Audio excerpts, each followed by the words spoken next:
Hello' friends, মোৰ চেনেলৰ অন্য এটা ভিডিঅ'লৈ আপোনালোকক স্বাগতম জনাইছোঁ। বৰষা বাৰ বিয়া হোৱা সকলোৱে বৰ্তমান জানে। মানুহে সকলোৱে ভাবে যে তেওঁ বহুত সাহসী হয়। বৰষাৰাণীৰ বিষয়ে সাহসী হ'লেও তেওঁক আকৌ সাহস কৰি তোলাৰ সেই বিশেষ মানুহজন কোন আপোনালোকে জানিব নিবিচাৰেনে? চাওকচোন এই ভিডিঅ'ৰ জৰিয়তে সেই বিশেষ মানুহজনৰ বিষয়ে, বৰষাৰাণীৰ বিষয়ে কি ক'লে।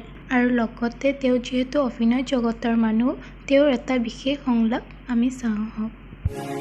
ভাবিছে মই বহুত সাহসী, মই ট্ৰেণ্ড ছেটাৰ কিবা কিবি, কিন্তু মই নহয় আচলতে। It's Bhaskar, it's other way round. I was sceptical about the age difference. আমাৰ মাজত যিটো বয়সৰ ব্যৱধান, মই ইমান সাহসী নাছিলো, কাৰণ এখন সমাজত ডাঙৰ হৈছো, চ' মেণ্টেলিটিবিলাকো আমাৰ তেনেকুৱাই হয় চিন্তাধাৰা। কিন্তু ভাস্কৰ ৱাজ লাইক আফটাৰ মি, মানে লিটাৰেলি আফটাৰ মি, যে নহয় মই বিয়া পাতিছো। জানো ককাইটি, তহঁত লিখা পঢ়া জনা মানুহবিলাকে কি কথাত কি মেৰপাক লগাই কওঁ মই ধৰিবকে নোৱাৰোঁ। পিছে এটা কথা মই ঠিকেই ধৰিব পাৰিছোঁ, মনমোহন, ৰুদ্ৰ আৰু তপুধৰে মোক ভোক লালসাৰ জুইত সেকি মাৰিব খুজিছিল।